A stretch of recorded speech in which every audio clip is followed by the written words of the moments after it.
My small story today is actually every day I train people Thai boxing downtown and midtown, and I just actually finished training some guys now, and I love doing what I'm doing. I love training people. I love the teaching people the martial arts. I get a lot out of it. Hopefully they get a lot out of it. I had no idea.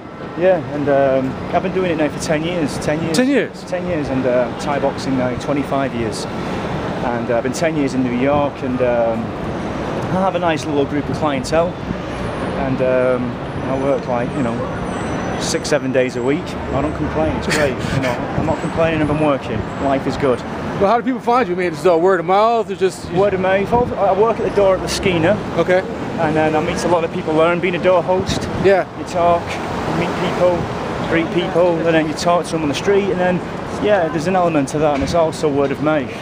And it's good, I believe in the energy you give off is the energy you get back, and I have no complaints. It's summertime, it's New York City, everybody's in a better mood. Beach being rainy, rainy England where it's always raining. Yeah, where are you from? Manchester. Oh man. Just outside a little town called Bolton outside Greater Manchester, so I've been there, and like I say, I used to come to New York in the mid-90s, and I fell in love with New York, and I made a promise to myself to come back, and I've been here for 10 years now, and it's the best 10 years of my life. So, Mike, when you showed up, were you teaching Thai classes as well? Yes, or? Yes, I was teaching Thai classes. I was a special ed teacher in England, and I used to fight professional in the UK. Yeah. And then obviously it's a different way. Back in England, I had a job at night time after training. And then I left everything. I came here with a suitcase, and I sold the car, my clothing, arrived with one suitcase. Yeah. I slept on a couch for over a year, and I slept in a broom cupboard for that year as well. A broom closet? A broom closet, yeah. And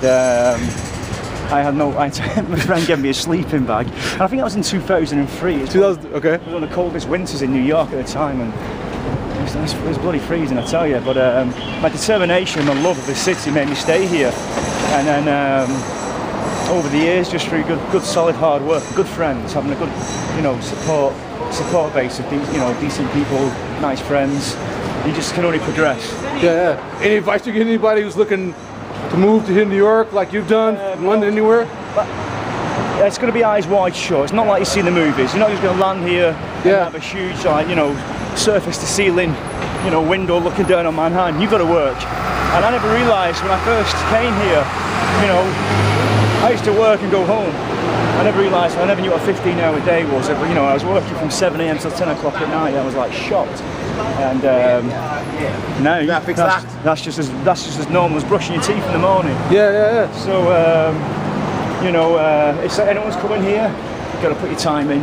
Everyone's got a New York story when they first arrive, and if you're in love with the city and you're in love with doing it, I guarantee it's going to work. Hey, one last question I want to ask you. What have you learned, man, from working the door at clubs in New York City about people's character, personality? I know you and I, we've known for a while, but that was one time I was... You helped me out one time like a curious customer. Basically, it's what I learned. And it was funny, I had no idea that here you are could protect me, and I was annoyed because I was being rude to you, but... Just be nice to people. Yeah. It never hurts to be nice. It never hurts. And one thing I learned, and when we have new people in the door, we always say is, treat everybody like you never know what that person has, and the person you least expect. When somebody walks in, you never know that might be a spectacular artist or a musician, or never judge a book by its cover as well. This guy might come in, he might look like he's never showed or washed for 6 days, but he might own half a block downtown.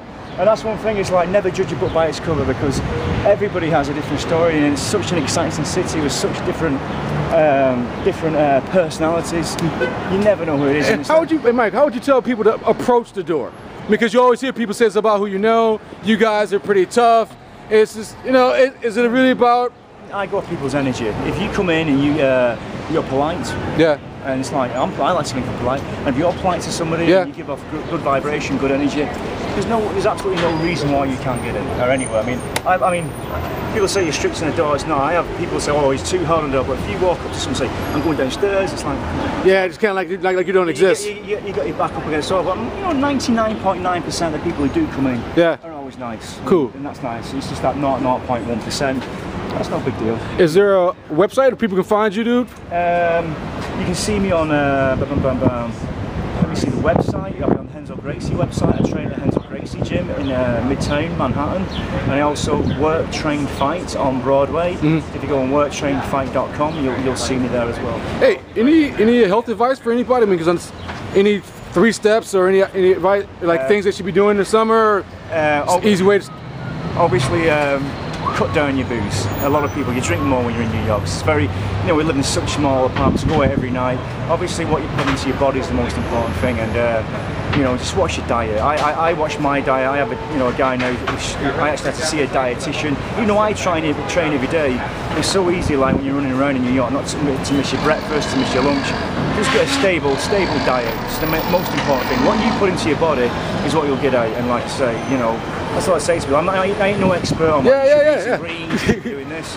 My vice is being English. I like to drink. Trust me, man. Trust me, I can drink. I can drink well, actually. But, you miss home? I do miss home. I go home twice, you know, 2-3 times a year to see my mum. She's now, she's there, and like, you know, she lives in Bolton next to Manchester. She also goes back to Ireland to see her mum. Her mum's like 97 and sharp as a needle still. So she spends a lot of time in Ireland too. So I do like going back. You know, home's where the heart is.